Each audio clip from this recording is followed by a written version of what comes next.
وَمَا أَرْسَلْنَاكَ إِلَّا رَحْمَةً لِلْعَالَمِينَ.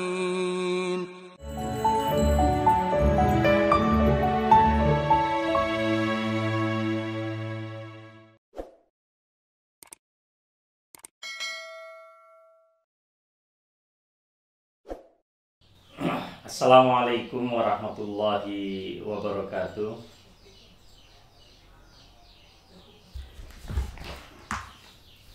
Alhamdulillahirabbil alamin wa bihi nasta'inu ala umuri dunya waddin.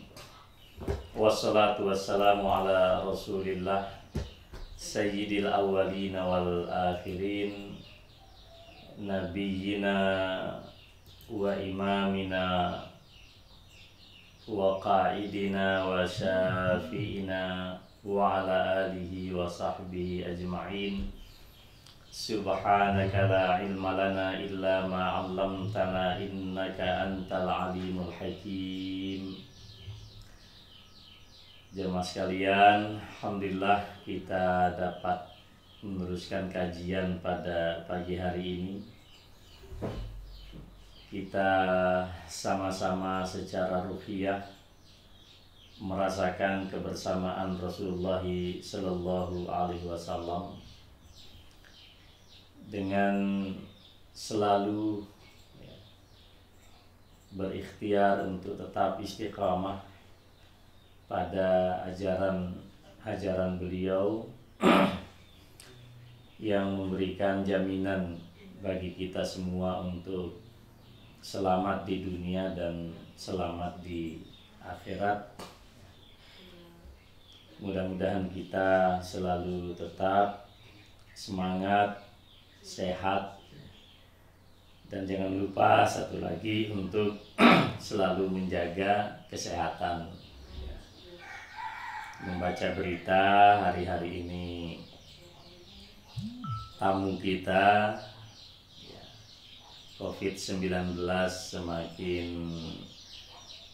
dahsyat begitu, tetapi kita sangat yakin bahwa Allah Subhanahu wa Ta'ala sedang menyusun suatu rencana yang kita tidak tahu untuk mengangkat derajat kita di hadapan Allah Subhanahu wa Ta'ala, dan juga mengampuni dosa-dosa dan kekhilafan kita yang kita sadari atau tidak kita sadari. Nah, jemaah sekalian, pagi hari ini kita dibersamai oleh hadis Rasulullah sallallahu alaihi wasallam an Anas bin Malik radhiyallahu taala anhu, dari sahabat Anas bin Malik, semoga Allah meridhai beliau, anin Nabi sallallahu alaihi wasallam, dari baginda Nabi sallallahu alaihi wasallam bersabda, la adwa wala tayrata wa yu'jibunil fa'lu. Qalu wa mal fa'lu ya Rasulullah? Qal kalimatum thayyibah.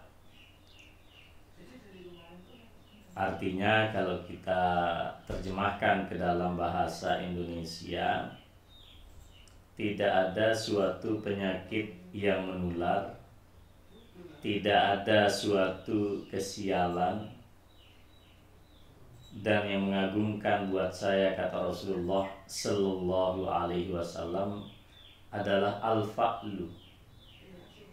Al-fa'lu itu optimis. Ketika beliau ditanya oleh para sahabat, apa yang dimaksud dengan al-fa'lu wahai Rasulullah Sallallahu Alaihi Wasallam? Qala, beliau bersabda, kalimatun thayyibah, kalimat yang baik, kalimat yang positif. Nah, jamaah sekalian yang saya muliakan, hadis ini diriwayatkan oleh Al-Imam Al-Bukhari. Di dalam redaksi Al-Imam Muslim rahimahullah, sabda Rasulullah Shallallahu Alaihi Wasallam sedikit lebih panjang. Rasulullah bersabda, la adwa wala tayrata wala hammata wala safara wala nau'a wala ghawla wa yu'jibunil fa'lu. Artinya, ya, tidak ada suatu penyakit yang menular, tidak ada tiarah. Tiarah ini bahasa Arab, bahasa Indonesianya adalah perasaan sial. Kemudian tidak ada juga hama. Ini kalau di Indonesia kan menjadi burung hantu. Ya. Walanau, ya, tidak ada ramalan bintang atau zodiak. Ya. Walagaul, ya, ini nama jin yang menjadi momok masyarakat jahiliyah waktu itu, dan beliau Sallallahu Alaihi Wasallam menyatakan wa yu'jibunil fa'lu, yang menakjubkan saya, yang menggembirakan saya dan sangat saya sukai adalah al-fa'l. Optimis ketika beliau ditanya apa itu al-fa'l, jawaban beliau adalah kalimatun thayyibah, kalimat yang baik, kalimat yang positif. Nah, jamaah sekalian yang saya muliakan, ya, ketika kita menghadapi suasana seperti hari-hari ini, ya, kita akan bertanya, ya, sesungguhnya apakah penyakit menular itu bisa mengalami suatu, ya, penyebaran dengan sendirinya atau bagaimana? Nah, ini kan melahirkan banyak pandangan, ya, di kalangan umat kita. Nah, Rasulullah SAW, ya, dan tentu juga agama kita Islam selalu menghendaki agar umat ini berpikiran secara positif. Misal ketika suatu musibah terjadi, sering kita bahas dalam majelis kita, ma asaba min musibatin fil ardi wala fi anfusikum illa fi kitabim min qabli an nabraha inna dzalika 'ala Allahi yasir likai la ta'sau 'ala ma fatakum wa la tafrahu bima atakum. Tidak ada satu musibah yang menimpa kalian, ya, kecuali semuanya itu telah tercatat sebaik-baiknya di sisi Allah Subhanahu wa Ta'ala sebelum peristiwa itu dieksekusi. Dan yang sedemikian itu sangat mudah bagi Allah Subhanahu wa Ta'ala. Apa tujuan Allah? Likai la ta'sau ala ma fatakum, agar kalian jangan terlampau berduka, berputus asa, ya, terhadap apa yang luput, ya. Dalam suatu musibah tentu terjadi kehilangan-kehilangan persis seperti saat ini. Bahkan terjadi resesi ekonomi, ya. Kegiatan masyarakat terbatas. Ini adalah sesuatu yang hilang bila dibanding suasana normal. Tapi juga yang kedua, wala tafrahu bima atakum. Barangkali di dalam suatu musibah ada orang-orang yang selalu tetap dalam keberlimpahan. Al-Quran menyatakan la tafrahu, jangan gembira berlebihan. Nah, ini diantara cara pandang Islam agar kita menjadi pribadi yang seimbang, pribadi yang proporsional. Nah, untuk menjadi pribadi yang seimbang, membaca hadis pada pagi hari ini, Rasulullah Shallallahu Alaihi Wasallam mengajak kita untuk memperbaiki cara pandang, memperbaiki persepsi kita tentang benda-benda semesta, memperbaiki perspektif kita di dalam memahami berbagai hal yang terjadi di sekitar kita, termasuk juga persoalan-persoalan yang terkait dengan kebudayaan lokal. Nah, di masyarakat Arab jahiliyah pada masa itu, karena mereka masih berada dalam suasana mitologi yang sangat tinggi, serba mitos begitu, ilmu pengetahuan dan sains ini belum seperti apa yang kita alami pada masa ini. Maka masyarakat jahiliyah pada saat itu selalu mengembalikannya kepada persepsi-persepsi yang negatif. Nah, termasuk ketika Rasulullah Shallallahu Alaihi Wasallam menyatakan la adwa, tidak ada penyakit menular. Mengapa Rasulullah Shallallahu Alaihi Wasallam menyatakan tidak ada penyakit menular? Ya.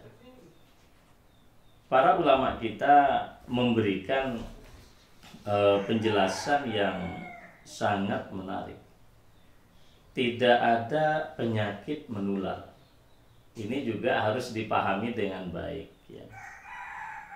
Sementara di dalam hadis yang lain, Rasulullah juga Shallallahu Alaihi Wasallam menganjurkan kepada kita, ya, pada saat itu para peternak unta, agar tidak mencampur adukkan antara unta yang sehat dan unta yang sakit.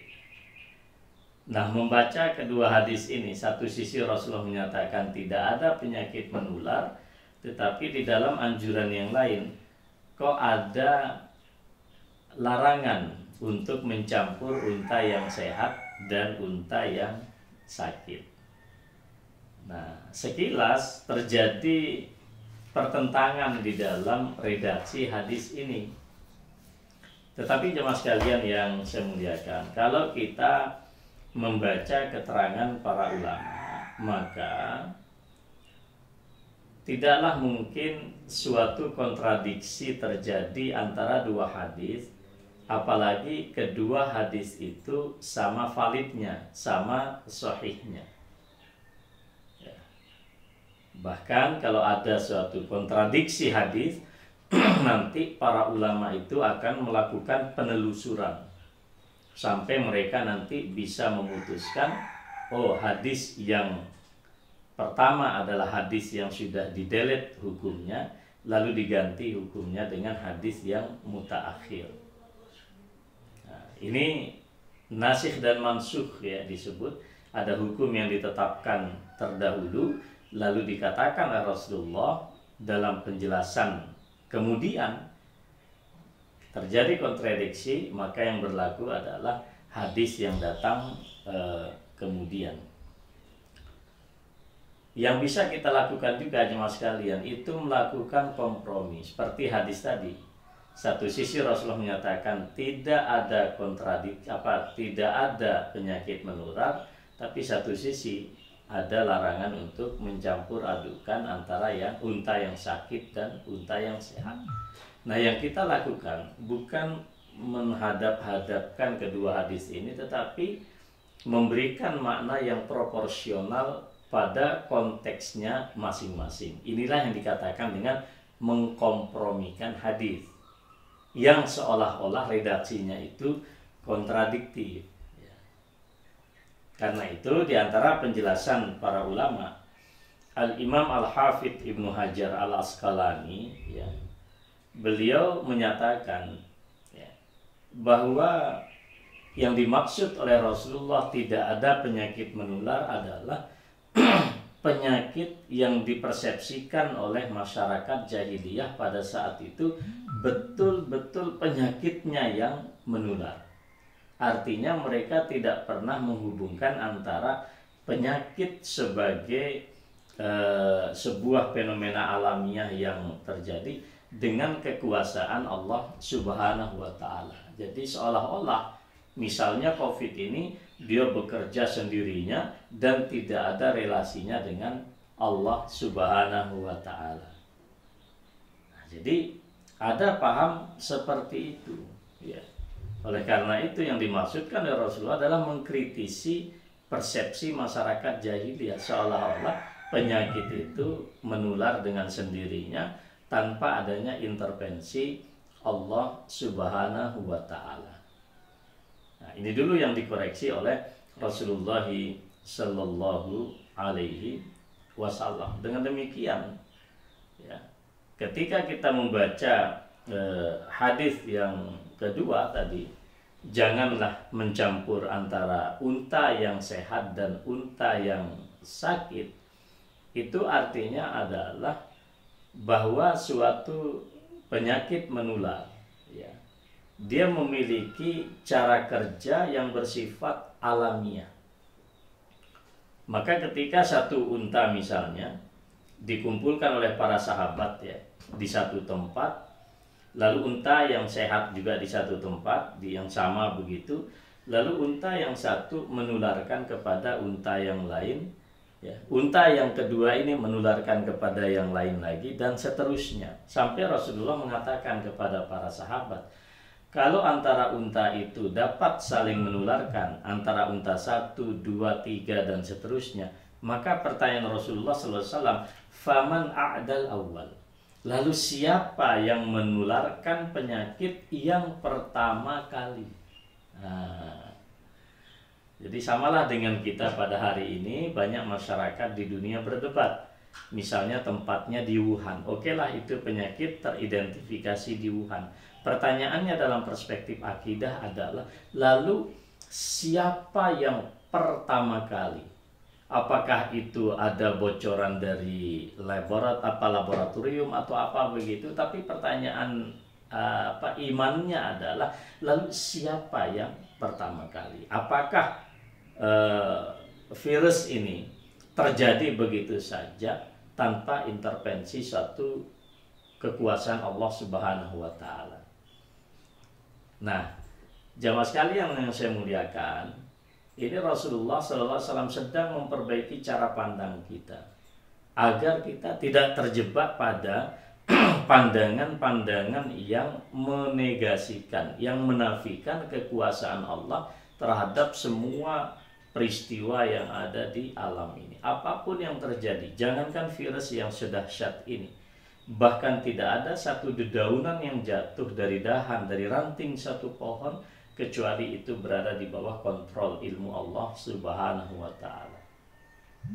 Nah, ketika peristiwa atau suatu penyakit ini secara alamiah diidentifikasi oleh para ulama dapat menular, ya, seperti virus yang kita alami pada hari ini, disitulah anjuran Rasulullah yang sangat rasional berlaku.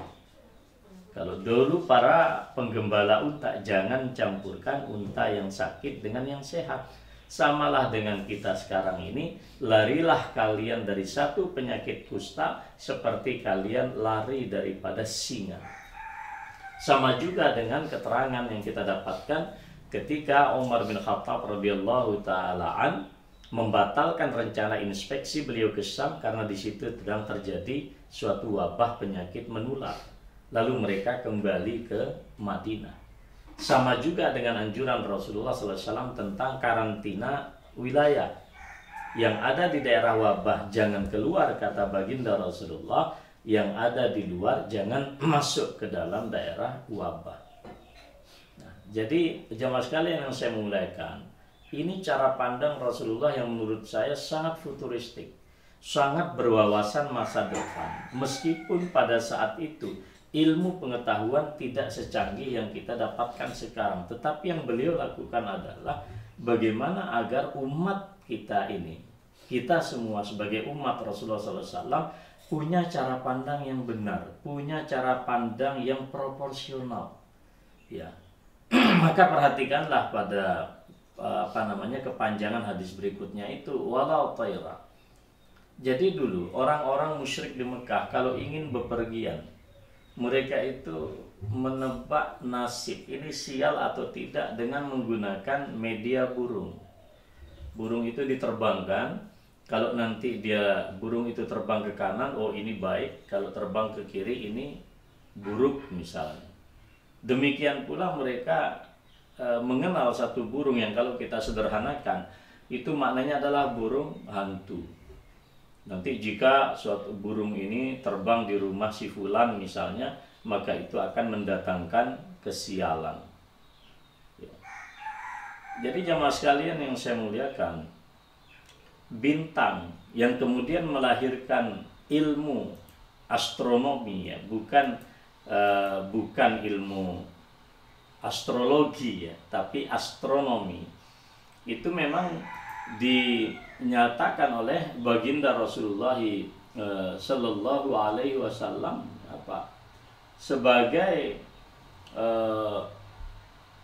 sebagai pertanda alam. Di masa dahulu kalau para nelayan ingin melakukan aktivitas di tengah samudera atau di lautan yang luas, maka navigasi yang mereka gunakan pada saat itu adalah dengan melihat posisi-posisi rasi bintang tertentu. Maka Allah Subhanahu wa taala di dalam surat Al-An'am ayat 97 menyatakan wa huwallazi ja'ala lakumun nujuma litahtadu biha fi dhulumatil barri wal bahr. Dialah Allah yang telah menciptakan bagi kalian bintang-bintang yang bertebaran di atas langit itu, ya, agar kalian dapat mencari jejak petunjuk jalan dalam kegelapan di daratan, ya. Karena mohon maaf ibu-ibu sekalian dan bapak-bapak, saya pernah tinggal di Madinah 4 tahun. Kalau kita berada di gurun pasir itu persis rasanya berada di tengah lautan yang luas. Tidak tahu kita lagi mana ujung barat, mana ujung timur. Ya, bumi itu hanya terlihat melingkar saja begitu di ujung pandangan kita. Nah, pada saat itu di dalam surat Al-An'am Allah Subhanahu wa taala menyatakan bintang diciptakan oleh Allah agar bisa dijadikan sebagai navigasi di dalam perjalanan. Baik perjalanan di laut, ya, orang melaut begitu, atau perjalanan di daratan. Karena pada saat itu belum ditemukan alat navigasi seperti kompas misalnya. Nah, tetapi masyarakat Arab ketika itu dengan bintang-bintang itu melakukan tebakan-tebakan yang sama sekali tidak rasional. Bahkan di zaman modern pun dulu kalau kita langganan majalah tertentu itu masih ada layanan menafsirkan bintang-bintang dan menafsirkan hari-hari keberuntungan, ya, dan seterusnya. Itulah jemaah sekalian yang saya muliakan. Ini dikoreksi oleh baginda Rasulullah Sallallahu Alaihi Wasallam. Kemudian beliau juga wala gaul, tidak ada jin, ya.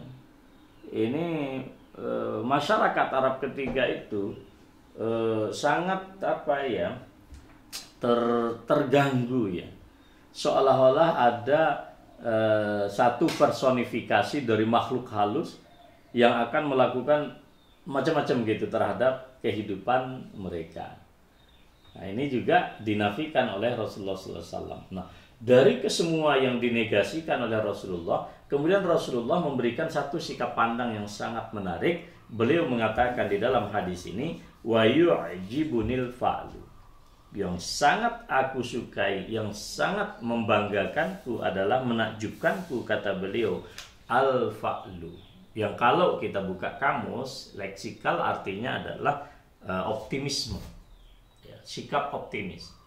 Namun ketika beliau ditanya, wahai Rasulullah, apa yang dimaksud dengan al-fa'lu? Beliau menyatakan kalimatun thayyibah, kalimat yang baik. Nah, jadi jamaah sekalian yang saya muliakan, menurut saya ya membaca hadis ini sangat luar biasa ya. Bagaimana mestinya kita seorang muslim memiliki pandangan-pandangan yang baik dan positif di dalam menghadapi realitas kehidupan kita, apapun kehidupan kita. Meskipun hadis ini secara spesifik berbicara tentang penyakit menular dan beberapa tradisi jahiliyah yang dikritik oleh Nabi, tetapi kata kuncinya adalah ya bagaimana kita membangun dan mengembangkan kalimatun thayyibah. Karena kalimat thayyibah, kata-kata yang baik yang keluar dari lisan kita, tidaklah mungkin keluar sedemikian rupa kecuali memang pikiran orang itu juga baik dan positif.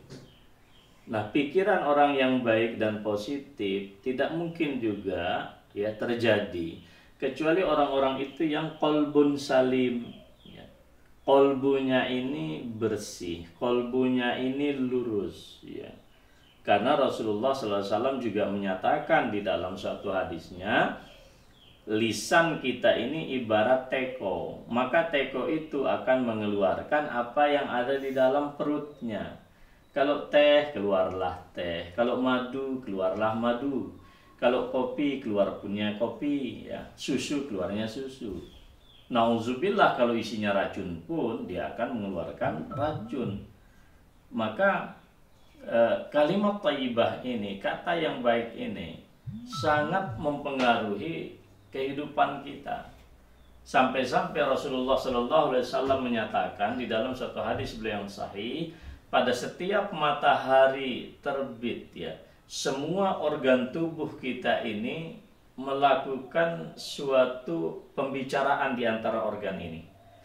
Dan semua organ tubuh kita ini menunjuk kepada lisan. Wahai lisan, sungguh kami ini semuanya tergantung pada dirimu wahai lisan. Kalau engkau lurus, kami semua lurus. Kalau engkau bengkok, maka kami pun juga bengkok ya. Maka jamaah sekalian yang saya muliakan, ini sangat penting untuk kita sadari ya, berpikiran positif ya, kemudian melahirkan juga optimisme. Tapi semua itu tidak terjadi kecuali orang yang sudah sanggup menata kolbunya dengan baik. Wajar kemudian kalau di akhirat nanti ya, sepandai apapun kita berretorika, berorasi, nggak ada manfaatnya ya. Al-yawma nakhtimu ala afwahihim wa tukallimuna aydihim wa tashhadu arjuluhum bima kanu yaksibun. Pada hari ini kata Allah, kami kunci ini mulut ya. Tangan-tangan ini berbicara, kaki-kaki ini memberikan testimoni. Allah juga menyatakan illa man atallaha biqalbin salim. Orang yang selamat di hadapan Allah nanti adalah yang datang dengan qalbun salim. Satu di antara tafsiran para ulama adalah qalbun salim itu qalbun yang bebas daripada pandangan-pandangan paganis kayak begini, pandangan-pandangan kesyirikan yang tidak adil dan tidak proporsional dan tidak rasional. Nah, indah sekali jamaah sekalian ajaran kita. Maka kesimpulannya adalah pertama ya, tetap kita mengingatkan bahwa keyakinan terhadap al-qada dan qadar ini sangat penting ya, sangat penting bagi kita ya. Penyakit memang di tangan Allah, tetapi menggunakan masker ini adalah cara preventif. Kalau Rasulullah SAW mengatakan, larilah kamu dari penyakit kusta sebagaimana engkau lari dari terkaman singa. Maka masker ini juga bagian dari pengamalan hadis itu. Bahkan kemarin di Masjid Kampus saya katakan, di Gajah Mada saya katakan, ya sehelai masker yang kita tempelkan di hidung, kita tarik nafas, kita hembuskan nafas untuk menjaga diri kita, menjaga siapapun di sekitar kita. Itu adalah bernilai ibadah di hadapan Allah, yang diberikan ganjaran oleh Allah, dan merupakan bukti cinta kita kepada sesama manusia yang merupakan manifestasi daripada keimanan. Sederhana tapi sangat mendalam. Yang kedua adalah ya, dalam suasana musibah wabah ya COVID-19 seperti sekarang ini, monggo kita membersihkan hati ya, meluruskan pikiran, kemudian memproduk kalimat-kalimat dan ungkapan-ungkapan yang baik dan positif, dan ini adalah ya refleksi ya pancaran daripada keimanan. Nah, ini tidak main-main jemaah sekalian. Ya. Juga dikatakan di sini oleh para ulama kita, dalam suasana semacam ini yang kita bangun adalah sikap positif ya, yang kita bangun adalah pandangan positif, yang kita bangun adalah perasaan-perasaan positif. Nah, jamaah sekalian, apa sih bedanya antara optimisme dan kesialan ya, perasaan sial itu? Ya, jadi kalau dikatakan ya, antara kita yang bersikap positif dengan orang yang bersikap negatif tadi, sebetulnya kan sama-sama abstrak juga kenyataan di depan. Kalian nggak tahu persis gitu loh. Nah, ini mau kena virus COVID apa tidak kan sebetulnya sama-sama nggak tahu. Baik saya, kita nggak tahu persis, Pak. Ya kan? Karena para tenaga medis kita yang menggunakan APD yang sedemikian, Masya Allah, mudah-mudahan mereka masuk surga, itu banyak juga yang wafat. Padahal sudah pakai APD gitu. Artinya ya kita tidak tahu juga ya. Kembali sakarpe Gusti Allah gitu. Tapi juga yang seperti ini kan nggak tahu juga kita, dia aneh-aneh pikirannya lalu kok tiba-tiba selamat. Nah, bedanya yang paling prinsip adalah kalau kita menggunakan ajaran Rasulullah ya, apa yang disebut dengan optimis dan positif itu adalah manifestasi daripada husnuzan kepada Allah. Kita berhusnuzan kepada Allah, sementara orang-orang yang melakukan ya seperti yang saya ceritakan ya, ada burung, ada zodiak, bintang dan seterusnya ya, lalu kemudian melahirkan sikap sial, pesimis dan seterusnya, itu karena dia persoalan pokoknya adalah dia menggantungkan diri kepada selain Allah Subhanahu wa taala. Maka ada hadis Rasulullah menyatakan, man radathu at-tiyarah an hajatihi faqad asyraka. Seseorang hajatnya ingin ke suatu tempat, misalnya ada tugas dinas, tapi dia kemudian menerbangkan burungnya pergi ke kiri, akhirnya dia cancel padahal dia sudah beli tiket Garuda misalnya. Ini sudah berbuat syirik. Mengapa? Karena dia menyandarkan nasibnya kepada persepsi-persepsi yang tidak dibenarkan di dalam agama kita. Nah, poin berikutnya juga jemaah sekalian yang saya muliakan, di dalam sikap optimisme itu terselip harapan yang besar kepada Allah, dan di dalam sikap pesimisme menggantungkan diri kepada tanda-tanda burung ya, apakah itu burung hantu atau macam-macam itu yang dimitoskan ya, itu sesungguhnya sikap daripada putus harapan kepada Allah Subhanahu wa ta'ala. Nah, terakhir kali jemaah sekalian yang saya muliakan ya, ketika kita menghadapi corona ya, COVID-19 ini ya, kita gunakanlah kalimat-kalimat yang positif sebagaimana dianjurkan oleh Rasulullah SAW ya. Walaupun paparannya sekarang ini sudah sangat dahsyat, tapi saya kira tetap kita menunjukkan keimanan kita kepada Allah Subhanahu wa taala dengan cara berpikiran positif ya. Kemudian imunitas kita pun juga terjaga dengan baik ya. Olahraga jika kita ada waktu luang, kita juga melakukan aktivitas fisik begitu. Yang semuanya ini insya Allah jamaah sekalian akan sesuai dengan anjuran para ilmuwan. Fas'alu ahla zikri in kuntum la ta'lamun. Referensi kita ahlu zikir saat ini adalah para dokter, para ahli medis, para ahli tentang virus, para ahli tentang penyebaran virus dan seterusnya. Dan itu perintah daripada Al-Quran. Saya kira demikian. Nasrullahi wa fathun qarib wa basyiril mu'minin. Wassalamualaikum warahmatullahi wabarakatuh.